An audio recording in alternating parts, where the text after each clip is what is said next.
this is Trinesha Cottrell, and today I wanted to talk about don't be jealous.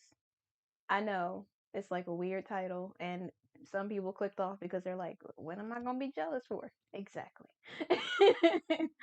So, what made me want to talk about don't be jealous is earlier today I was in a weird predicament, and I needed to be around this person that the person from previous video that I had talked about. I don't want to go into detail and give it all that energy or anything else because we got things to do in life. And so I had like this weird feeling, just like I was fine at the beginning, and towards the end just started feeling like, okay, God, I'm doing all the things that you want me to do. I'm being obedient, I'm serving, I'm being intentional, I'm staying hopeful, keeping my eyes focused on you. And it's really hard when you see other people. I don't want to say it's really hard. That's like a gross misuse of words saying it in that terminology. It is it's not difficult. I guess it's all in perception. So when you see people that are in the job that you want, or in the house that you aspire to have, or the money that you want to have one day, or the relationship that you desire, the relationship that you want, because I don't desire other people's relationship, I desire my relationship, the relationship that I will have in the future. And so so I will sit there, and usually what I do is when I see someone with the money that I want to make, I think of ways that I can either help them so that I can learn skills so that I can make more money like that.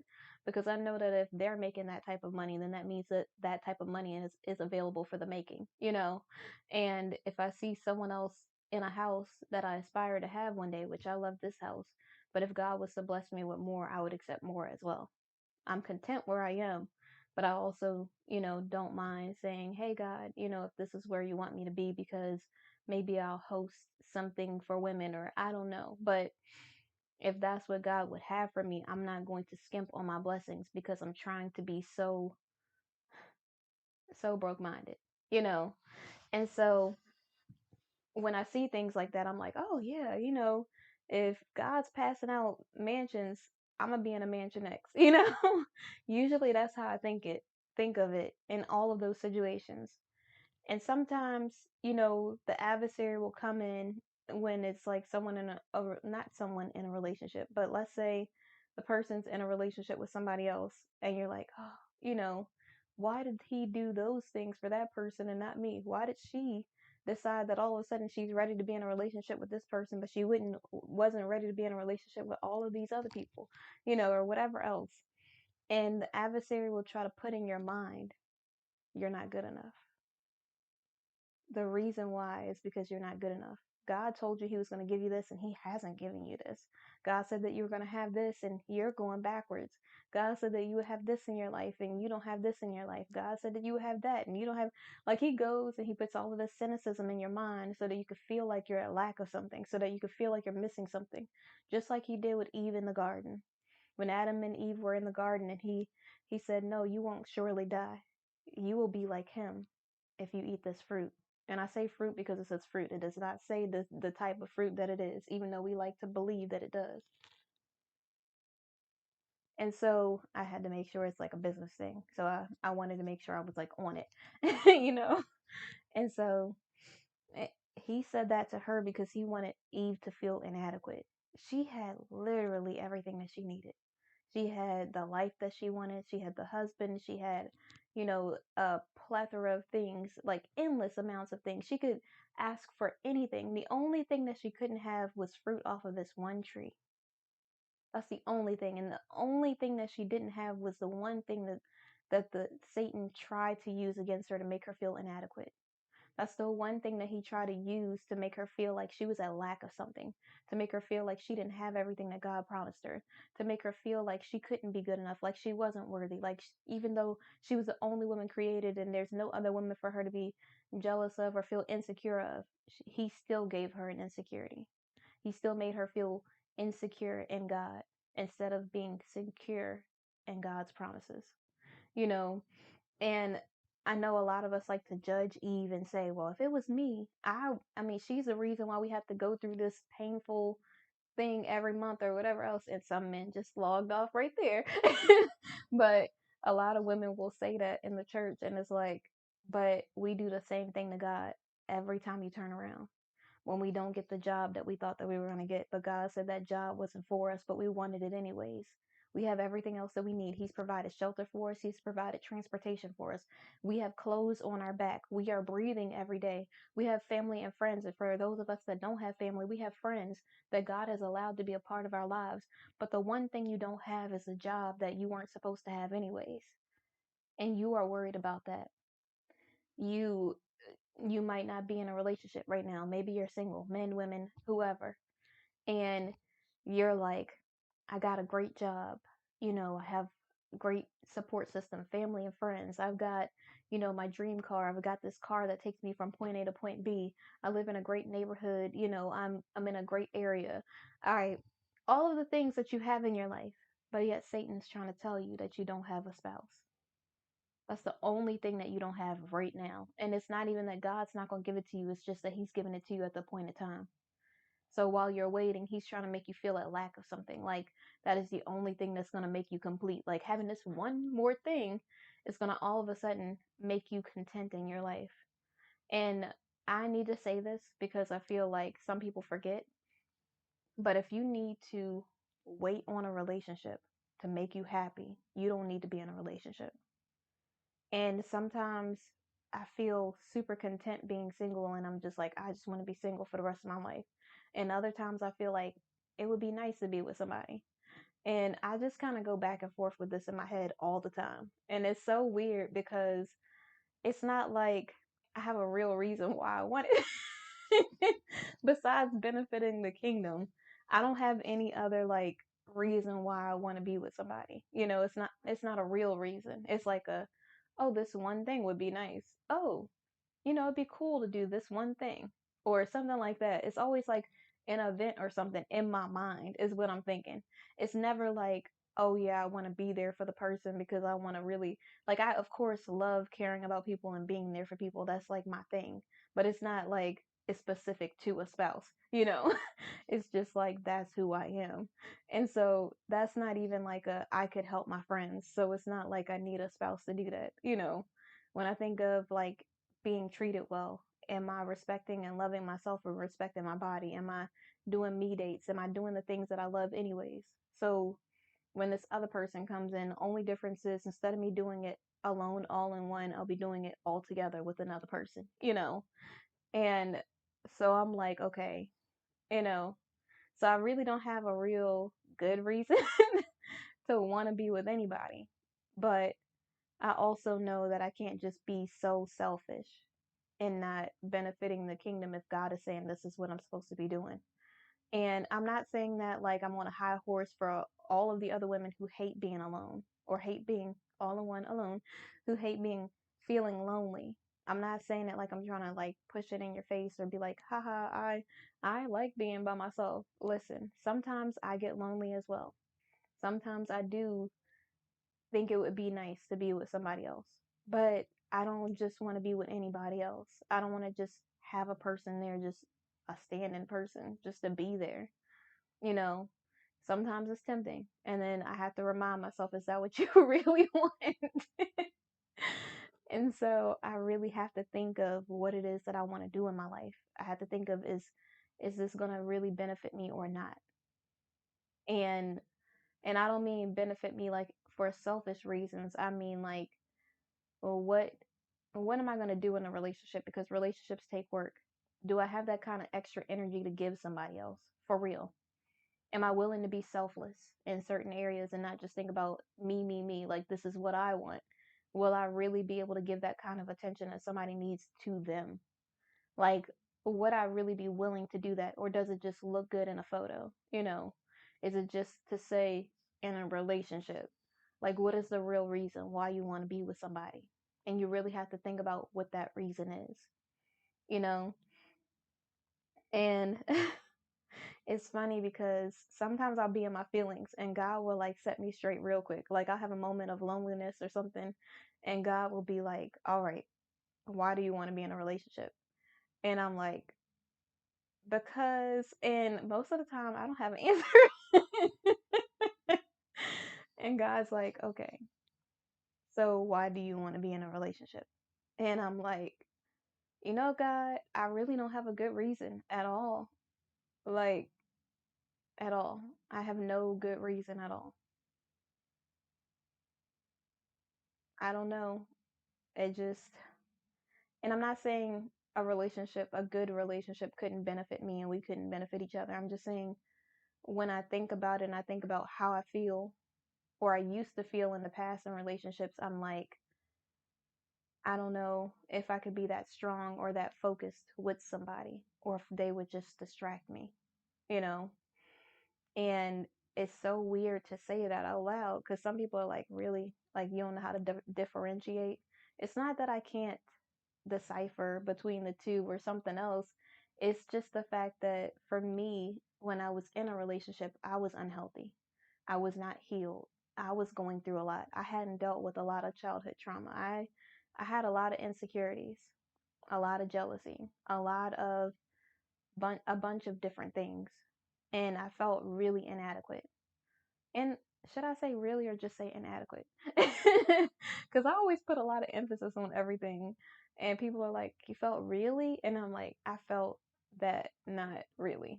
But, I just, you know.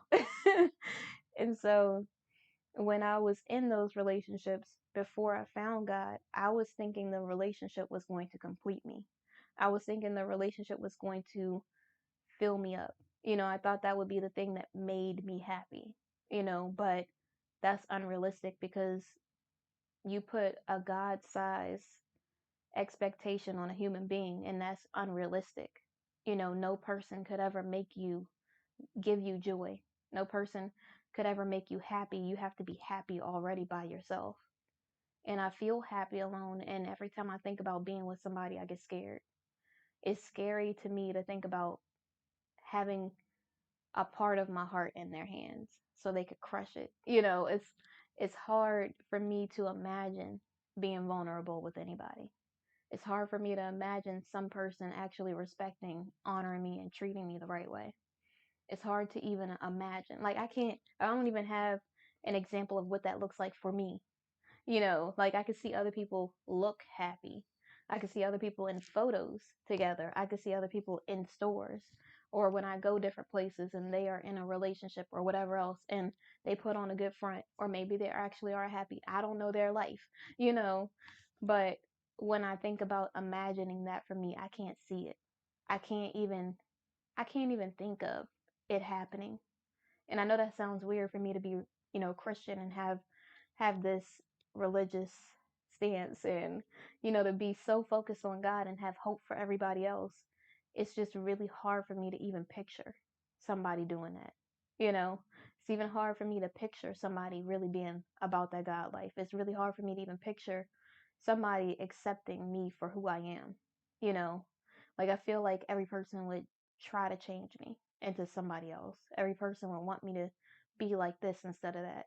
People would expect me to be perfect, and I'm not ever going to be perfect.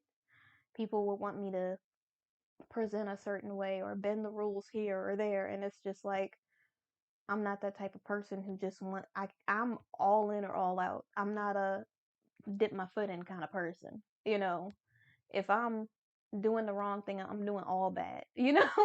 I can't just do a little bad. I either need to be all good or all bad. And that's not to say I don't make mistakes, I do. But those are not me intentionally trying to do the wrong thing. It's because it's literally a plunder. It's a blunder. It's not just me intentionally going out of my way to make a mistake or a misstep or to do the wrong thing. And so most people are like goody two shoes. And I'm like, I'm not trying to be a goody two shoes. I'm not trying to be, just Miss and just doing the most or anything like that. And of course, I love God. I really, really do.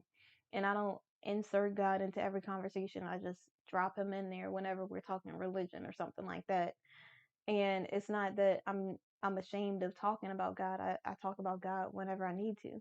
I just don't want to be that person who's just only talking about church all day. Like that's the only thing that I do when I have other things that I do in my life as well. God is number one, but I'm also a human being who does other things as well. Like maybe I watch certain movies, or maybe you know, different activities or extracurricular activities, things that I do might be different. But I just sometimes it like hurts my heart when I think about the fact that I can't even imagine a person, you know, and I know most women have like this idea, like he's gonna be 6 foot with a six pack and whatever the other sixes are that they're always talking about. Like they have all of these like credentials and like this image in their head of what this guy looks like, or what this person is going to look like, or how they're going to treat them, or the things that they want on this long 3-page list of expectations for a human being that could never amount to all of those things. That's so unrealistic. And in my head, I don't see anything at all. I can't even imagine it. I can't even, I don't even have like, I had a few things on my list, but I learned real quick that be careful what you put on a list, even if it's core values, because some people can manipulate that and show you who they want you to believe that they are, and they're nothing like that at all. And to some people, you would expect them to be something totally different, and they are the people that are the realest with you know. And so I know everybody in my life. And when I say everybody, I mean almost every single person in my life is like, listen, you have to give people a chance. And I'm really, really trying to give people a chance. I really, really am. It's so hard. It is so hard to just let people be who they are and then let them prove whether they're good or not. And it's just like some things I know what it is that I want in my life, but I don't know if that's just because I want that is what I actually need. So like someone, of course, if they're like, that God stuff, I don't know about that God stuff. Obviously, it doesn't matter how fine you are, it's not gonna work out. And I say that with a little laugh because for people that don't know, in awkward situations, I always laugh. So I'm that person who makes it worse because people are like, yeah, I broke my ankle. And I'm like if I don't know what to say, I might chuckle. And then they're like, but I'm in a lot of pain. And I'm like, oh, I'm so sorry. And I try to be real compassionate, especially when people are really going through things.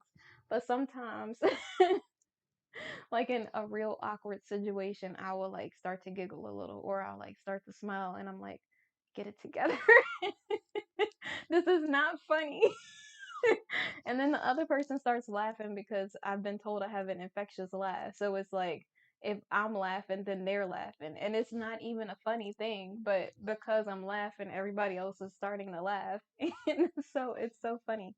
But yeah, it's just, I'm like really praying for God to really give me the discernment of a person and a spirit, and to like open my heart a little, not my heart so that it can get crushed and I'm not guarding my heart. I mean, to actually give people an opportunity to show me who they really are, without me writing them off right away on day 1 or day 3, or maybe they make it to the end of the week out of some stretch of a miracle. And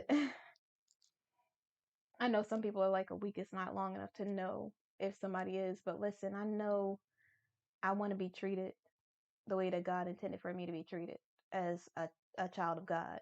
Like, I know that and I know respect is earned. It's not something that people just walk in and just respect you because you're a person. Most people, they're so used to people just settling for anything that when I say certain stuff, it's kind of like, oh, you're like that? Like, you're not even gonna let me?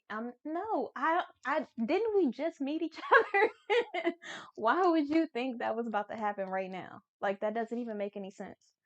And, and I'm not saying I'm like a prude or anything like that. I'm just saying that I just, there's a lot of things that I'm not okay with. And it's not because I'm trying to be a prude or because I'm stuck up. It's because I just respect myself, if that makes any sense. And not a lot of people do that. And so they feel like Oh, well, you know, some people who surprise me are like, you know, you're actually a good woman. And some people are like, you're goody two shoes. And I'm like, okay, so it's good women and goody two shoes, like, are they like together? Like, are they synonymous with one another? Is that what that is? you know? But yeah. And it's not like I'm trying to be all good. I just, like I said, I can't put my toe in one way or the other. I'm like, either I'm going to try to be a good person and be the best person that I can be, or I'm going to be bad and do everything wrong. Like, there is no happy medium for me on that because I don't have that type of restraint. And so some people may never understand it. Like, even when I'm eating healthy and stuff, like, if I'm eating healthy foods and I go somewhere and somebody's like, oh, just try a little bit, even though it's not a cheat day. Like, sometimes I'll do like a spoonful or something like that. But some people will like try to get me to break my standards or, break the type of stuff that I do. And I don't mean standards for the other person, I mean standards for myself. Because people need to live their life the way that they need to live it. They need to be themselves. I'm not trying to make somebody be something that I want them to be. I want them to be who they truly are. But for me, I need to make sure that I'm doing the things that I said that I will do, you know? So, like, it'll come to me eating healthy, and people will be like, let's say I go somewhere where one of my family members cooks every day of the week or almost every day. My cheat day might be Saturdays, and I might go there on Saturday too. I'm not going to eat bad Monday, Wednesday, Friday, and Saturday. I might pick one day to eat something bad, but it's because I need to allow myself that day to be able to do it. I can't dip my toe in eating unhealthy because if I do that every week, I'm going to have an excuse to just try a little bit of something throughout the entire week. And the next thing you know, I'm going to blow up like a balloon because I don't have that type of restraint. You know, people will say I'm like super disciplined, but it's because I have to be. Like, I can't just go halfway. I'm either all in or all out. And some people won't understand that. Some people will really just feel like, well, you need to relax. Okay, I'm relaxed. I know if I give myself an inch, I'll go a mile. You know, I'm that type of person. And it's not necessarily a bad thing or a good thing, it's just a thing. And yeah, when I think about people, they're actually being a person who will actually respect me, who will actually treat me the right way. I just don't see it. I don't see what that person's going to look like. I don't see how they're going to act. I don't see anything.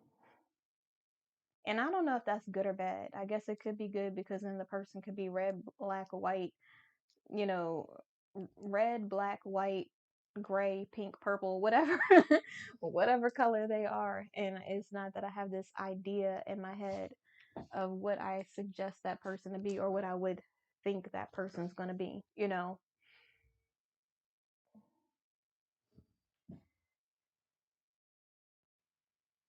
Sorry, I had to submit this thing, this business project. So it's nothing, and I'm not trying to diminish it. It's not like a huge thing. It's just something that I had to send over, so they received it. Okay.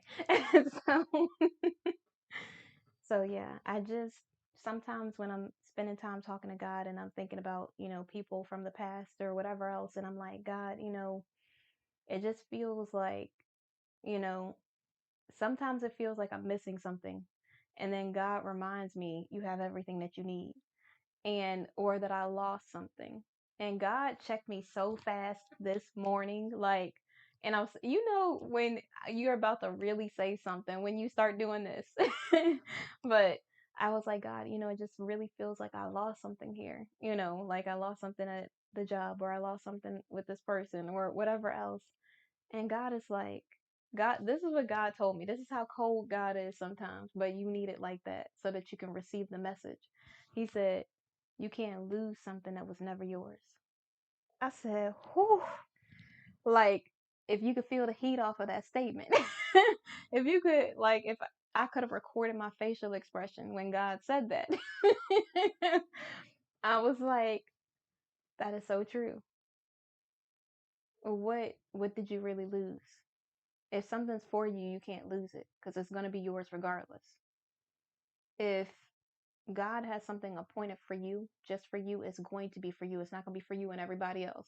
It's not going to go to somebody else. Somebody else is not going to reap the benefits of something that God appointed just for you. If God has something that He set aside just for you, it will be for you. Whether it's a job, a person, place, or thing, that thing that He has specifically for you will get to you. You don't have to do the most to get it. And I have to say that because I see a lot of people out here doing the most. They're hiking up, wearing the 3-inch heels. They're out here like in these different color sweatpants or whatever. And it's just like, or shorts. And I'm just like, listen, you really don't have to do all of that to get the person that's for you. You just need to be yourself. Because what are you going to do when that fades? What are you going to do when you don't have that to lean on anymore? Is a person really going to want you for who you are, or are they going to want you for what you have?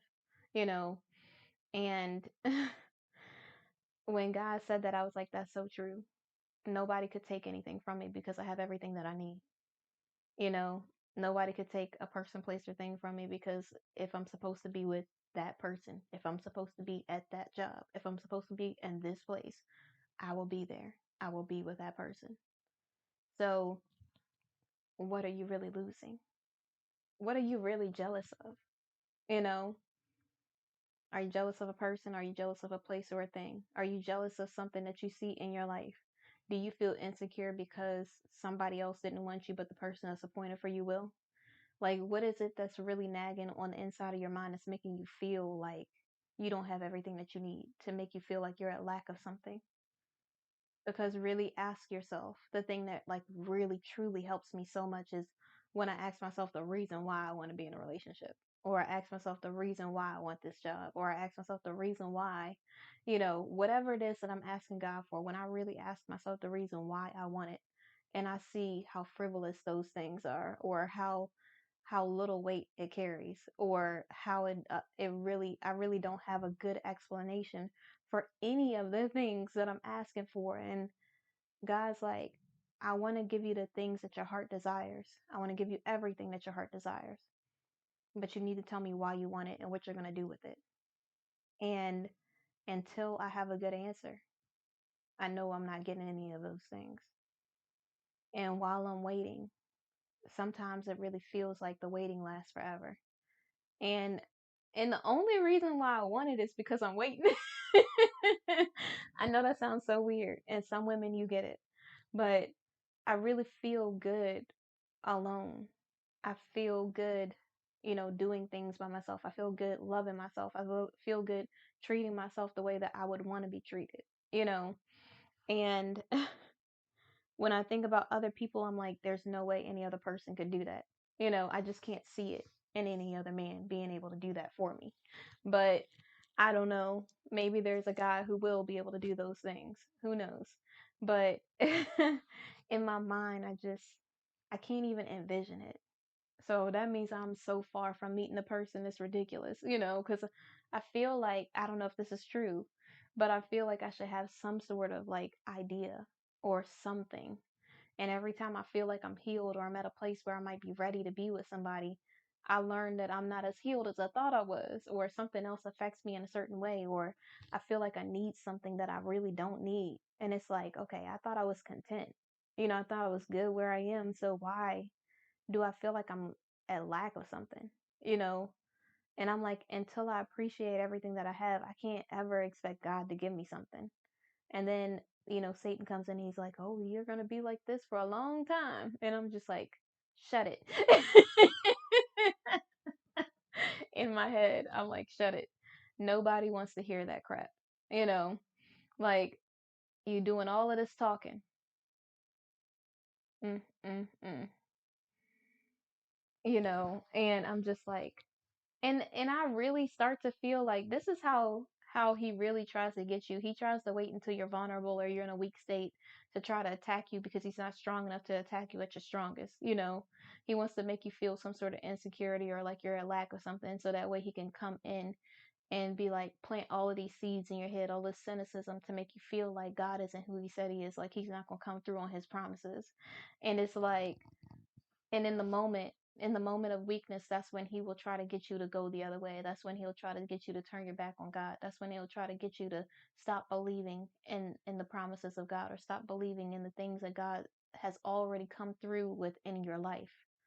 And the hope that you're holding on to, or the things that you have in your mind, he's like got a counter for everything. Like, oh, he said that you would be blah. He said that you would have blah. And you don't have those things yet, but you know that God keeps his promises, you know. But in the moment, because you don't have it at that moment, he likes to use a fact and then try to make it seem true. You know, like, you lost your job. And it's like, okay, that's the truth. You know, like, for example, you lost your job and you're like, okay, that's the truth. And then he will throw in a little lie to just make you feel even more insecure, even more horrible, or even more worthless, than you might feel in that moment. And they'll say things like, you'll never get another job like this. You'll never be, you know, wealthy. You'll never do, like, he just throws in all of this cynicism, all of this negativity just keeps circulating in your mind to make you feel like you're not going to get the things that God promised you just because of one incident. He might say, you're single. In my head, I have like this real evil voice, like, that I'm thinking when I say this. And I'm like, like, if you could think of, what is it on Hercules when it's like the evil guy? That's the voice that I'm picturing in my head when I'm saying this. That's why I'm laughing. And so he will say things like, you're single. And then you'll be like, okay, that's the truth. And he'll be like, you'll always be single. And in my mind, this is how it like processes through my mind when it happens to me. He'll be like, you're single and you'll always be single. And I'm just like, oh no. And then I'm like, I like being single. Like, after, like, I start going through it, and then I'm like, I like doing this. I like doing this when I can. I like not having to worry about the different types of outfits that I'm wearing. I like being able to go on adventures. I like being able to go on trips. I like nobody checking to try to see if I'm doing this or doing that. I like the fact that I don't have to try to create extra time for somebody else sometimes. Like, I think with the right person, I wouldn't mind making time for that person. It's just like, when I think about getting distracted, that's what I think about when I think about another person. I think about a bunch of distractions. Like, I don't think about it like, I try to think about it as like it could be a benefit. But for the most part, because of the person that I used to be, because of how I used to be in relationships, I just think of how distracting these men would be, or this man would be. I don't really think about it like we could benefit each other most of the time. Most of the time in my mind, I'm thinking how I'm going to be at lack of something, how I'm going to have to give up my time, how I'm going to have to, pay attention to what someone else wants, how I'm going to have to be willing to die to myself, how I'm going to have to be willing to be unselfish, how I'm going to have to be willing to listen to what someone else's opinion is, and how I'm going to have to, like I think of all the lists of things that I think that I'm going to have to do, and all of the things that might be taken away from my life because this person enters it. And I know that's the wrong way to think about it, because, if I desire to be in a relationship, I should really think about the benefits, but I've never had a beneficial relationship ever. So I don't know what that looks like. I don't know what a healthy relationship looks like. I don't know what it looks like for someone to be supportive of me and like the things that I actually want to do in life. I don't know what it looks like to have someone really truly respect or honor me as a person. And I can't say respect because I've met this person who actually does seem like they respect me, which is shocking, you know, and things that you just think are unrealistic or impossible. I just haven't seen any of those things. But just because I haven't seen them doesn't mean that they're not possible, because with God all things are possible. You have to walk by faith and not by sight. And just because I can't envision a person doesn't mean that person doesn't exist. Just because I'm not wealthy yet doesn't mean I won't be wealthy. Just because I'm not a billionaire yet doesn't mean I won't be a billionaire. Just because I'm not, expanding my business yet doesn't mean my business won't expand. Just because, I haven't done whatever it is in my life that I think that I want to do does not mean that that is something that I won't do. It just means it hasn't happened yet. And in the meantime, while you're waiting, people have all of these great ideas. And sometimes I get in my head and I get in a stuck position. And I really feel like I just can't see myself getting past this thing that's stopping me, this thing that's making me feel like I'm in a pause, I'm in a waiting season. And I know in your waiting season on your journey is like the most important season because that's when God allows you to be able to learn a lot of things about yourself. That's when God gets rid of the worst parts of you. That's when God grows the most strength in you. And he takes all of those weaknesses and turns them into strengths. That's when your relationship with God grows stronger. That's when you learn how to hope even in the waiting season, you know? And sometimes it's hard. And I'm the type of person that likes being single. I only say that because I see so many people, so many women who just really, really, really want to be in a relationship badly. And I don't envy those people because I feel crappy sometimes and I don't even want to be in a relationship. I can't, I got to stop saying that. I want to be in a relationship that will benefit the kingdom. I do want that, you know, and I just, I'm really trying to get out of my own head. I'm really trying to just stay focused on God because I know, even though I've been in some real terrible relationships does not mean every relationship is going to be terrible. Just because I wasn't appreciated in one relationship doesn't mean I won't be appreciated in the future. Just because, I felt like I had to be somebody totally different with somebody in the past doesn't mean that I won't be able to be myself in the future. It's just really difficult picturing it with me being totally different now. Because it's not like I'm just settling for anything. It's not just like I'm just going to be with somebody because I think life is going to be miserable, anyways. I'm actually intentionally trying to be with someone who we can mutually benefit from the relationship. I'm really trying to be with someone who really truly will honor and respect me, who will really, should I say love me? I don't know. God is love. So if they're following God and they're loving, I don't know. But whatever. It just, I don't know. I say I don't know, but I know. I know God is working everything out for my benefit. I know that in this moment, I just feel like, I don't know. It didn't help seeing that person earlier. It didn't. I thought I was going to be strong enough. I thought I would be good. And I felt good all the way at the beginning. And then towards the end, I just kept hearing about how great this person is. This person is so great. This person, everybody really likes this person. It's so amazing when the people that you love or care about really like somebody who doesn't like you. You know, it's just really the cherry on top of a perfect cake. And it sucks. I'm not going to say any other words after that because I'm trying to keep this mellow. But it's not good to hear that. It would be better if, it was someone who I cared about that cared about me and people like them. I mean, not that people's opinion matters, but in the past, I would always date people that not all the people that I knew didn't like because I would want to go against the grain. I just wanted to be rebellious and just do what I wanted to do.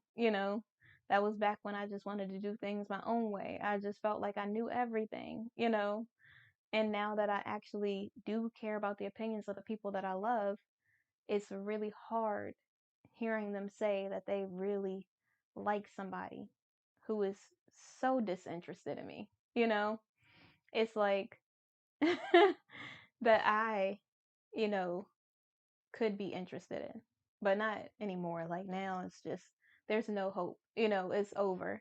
It's no way at all. Like if we were the last two people on the entire earth, there would be no way at all that this could ever happen. It's one of those situations.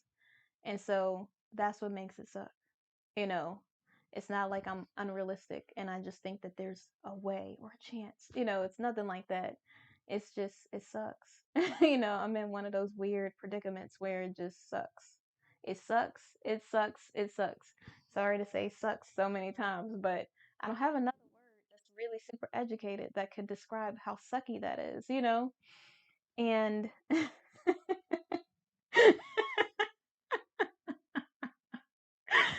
I just had to laugh at myself there because really that was like the best word that I could come up with. But yeah, and it just I would like to say that I just am the bigger person and I'm just so good right now. Like I feel content with everything that I have in my life.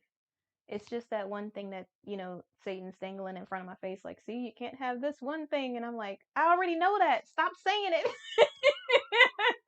Why are you trying to rub it in my face, And it doesn't help with all the other people really loving this person, like really liking this person a lot. It's just like, okay, you like them and what? Like, what else? Like, that's the end of the sentence. So why are we still talking about this? But it's really just annoying more than anything else because it's just like, okay, I don't know if any of the people in my life will like the next person as much as this person who doesn't want me, but it's not up to them anyways. It's totally up to you, up to me. Oh my gosh, that was loud. And it scared the mess out of me. It's almost like it was like a reality check. Like, okay, get back into the video, focus on what you're doing, because now you're getting all off course and going into a whole rant over nothing, over something that you will never be able to change, over something that you have no control over. So why are you giving it that much energy? And my one of my closest friends, family person would be like, don't give all that energy to that man. Like, don't give all that energy. Like, and I'd be like, yeah, you're right. You are so right. Like, let's focus on something else. Then we'll just talk about something else. But yeah, I just, I don't want to say I'm in my feelings, but I definitely feel a certain type of way about it. I don't feel like I'm definitely going to be Christ-like and be kind and everything else. I'm not just going to be a nasty person just because I don't get my way. Like, I'm not nice to people just because they do what I want. I'm nice to them because I'm a nice person. So that's not an issue. It's just a little disheartening sometimes, you know? And I just think, like, the old me, maybe I shouldn't share that in this video, but I would have handled the situation totally different. And I might not be able to be on these videos anymore because I would be doing the most, you know? And so, but the new me can't lean on all of those old things that would bring me solace. I can only rest in God, rest in God's word, rest in prayer. And doing the right thing sometimes is super difficult because you want to do the wrong thing. Like, maybe you want to turn to, for people out there who struggle or who has stuff like that, might want to turn to a substance. Maybe you want to turn to like weakening your flesh and just doing what you want to do. Maybe you want to go talk to a bunch of people. Maybe you want to go out and just do whatever you feel like doing, because in the past, that was a thing that worked. Whatever my thing was, I can't go back and do any of those things because I'm not that person anymore. So the thing that was a crutch to me is gone. The crutch is gone. It's burnt up. Like, it no longer exists. The only thing that I have that I'm leaning on is God, God's promises and His word. I'm leaning on the fact that I'm making a list, or I started making a list. I'm going to start making a list of all the things that God has done for me in my life. I have a list somewhere, but I don't know where I put it. So I have to make a new list. But whenever I'm in this waiting season, or whenever, Satan tries to rub this person in my face or whatever else in my face, I really have to remember all the times that God brought me through.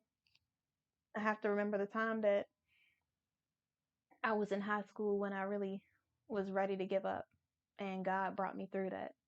I really had to think about the times that all the things happened to me in childhood, and I just, God brought me through that. I really had to think about the last relationship that I made it through, and I thought that was the end, and God brought me through that. I had to start thinking about the fact that the time that I was sick, and God brought me through that.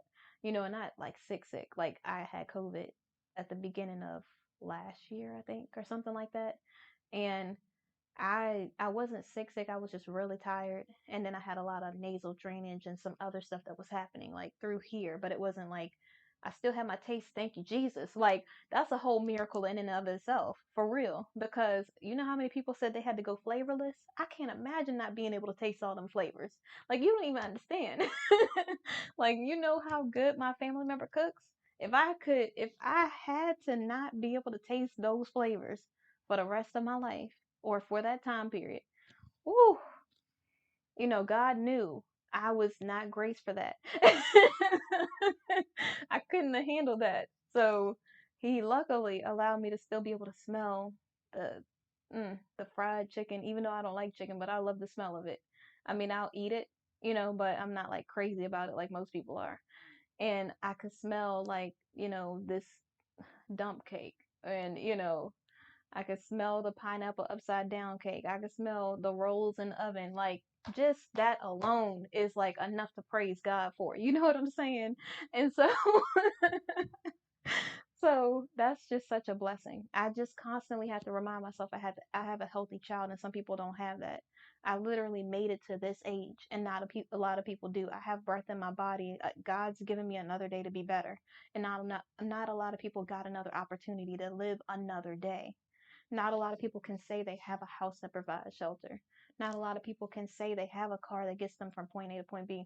I remember I used to drive this car that used to give me some trouble, and I mean it used to the windows would crank up. Like y'all don't remember that. New school people only have electric probably, but I used to have like the I used to have one of those windows, and then like I used to have this car that when you started it up it would do like the squealing and everything. Man, every time it was cold it would squeal so hard, so loud, you could hear it from like across the parking lot. Everything else, like I used to have that car, and God brought me into a new vehicle, so like, and not a lot of people can say that. And I'm not saying either way, but even when I was driving that car, I had a car that got me from point A to point B.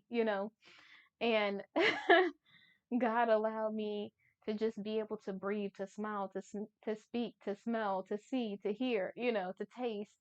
God allowed me to be able to stand, to use all of the limbs of my body, for everything in my body to be functioning the way that it's supposed to. you know, I have a good support system and people in my life who really truly care about my well-being, and not a lot of people have that. Some people have people that are just there to use them. Some people have people that kind of care about them, but they're not around, or maybe they live far away from the people that truly love them. But I have people that are right here with me. Like I have all of these opportunities to do a bunch of different things in my life, opportunities that some people didn't even get. And it's just like when I go down the list of the ways that God saved me or the things that God has done for me in my life, and that's just a small list. That's not even accounting the other things that I know of and the things that I don't even know that God did on my behalf that I was unaware of. The battles that he was fighting in the conference rooms that I wasn't in, the jobs that he was speaking into to allow me to get that position, the places that he closed the door on because he knew that that would just stress me out and really, really drain me, and it would turn me into somebody that I'm not. All of these things that God has done in my life, and the one thing doesn't sound that important now, does it? When you start to really think about your grateful thankfulness, when you really start praising God, sometimes another thing that I do is when things are taken away from me, I just start saying thank you, God. I say it over and over and over and over and over. I say it so many times until I feel it in my spirit. I say it until I don't feel that burden or that lack of something that I don't have in my life.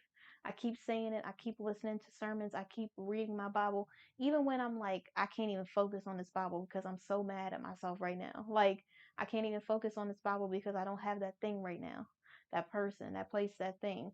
Whenever I get into like my mood when I'm reading the Bible, sometimes I'm reading it and it's hard to focus. Sometimes I just feel like, oh my gosh, I just can hear Satan just throwing it in my face like, you don't have this, you don't have this, you don't have this. And I'm reading through the Bible and it's talking about jealousy, it's talking about people. In Acts 17, it talked about how some of the Jews in the Bible went against Paul and Silas because they were preaching the word of God. And they said that there was a new King Jesus. And so they wanted to just capture them and they wanted to get rid of them because of jealousy. And They were jealous for absolutely no reason. They could have went on living their life. They did not have to put Jason in jail for no reason, or whatever else. But they did that, and then the people were outraged, and they allowed them to be they allowed him to be released because they knew that that had no bearing. That they knew that that was just hogwash. And they were just doing the most for no reason. And that is how we have to be in life. We can't just allow things to make us feel jealous or like we're at lack of something just because there's another opportunity or because someone has something that we don't have. That thing that that other person has, they are supposed to have that. That's not for you. If it was for you, you would have it. And it might suck. It might not be the nicest thing to hear or to feel when you're rejected or when someone doesn't want you or whatever else. And it's definitely super duper not easy when that person is always around. But you can do it. You can make it through it. Just always remember the things that God graced you for. Always remember the mercy and grace that God has on you. Always remember your ability to breathe. Always remember your family and friends. Always remember all of the blessings and the battles that God has fought for you. Always remember that God has your best interests in mind. And another thing that God placed on my spirit when I was in my mood, and like God, I feel like God truly does care about us so much, because he could have just been like, well, let her be in her feelings and just I'll just go over here because I don't owe her anything. Like, I literally gave my only begotten son for her to be here living her life, and she's worried about this one man who is not grace for her anyways you know and he could really just be like, okay, I'm over here. When you finish, just come find me when you finish. But he was really like, you haven't lost anything. Like, you can't lose something that you never had.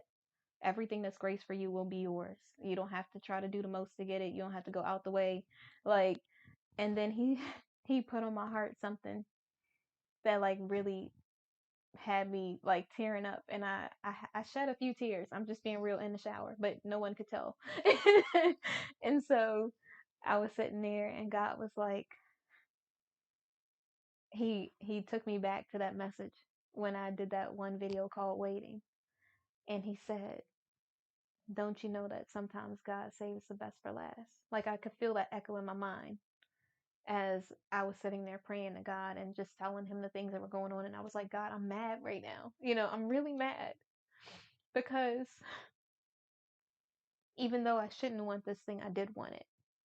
Even though I try to pretend like it doesn't matter to me, it did matter to me.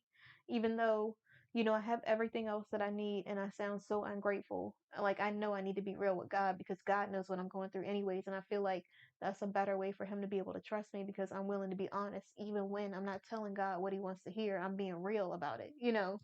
Just like God's always real with me. That's the type of relationship we have. And so I was just like, it really sucks.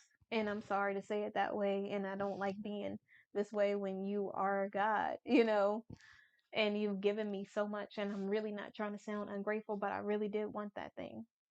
And God's like, when he played that in my head, it was just like, don't you know that sometimes God saves the best for last?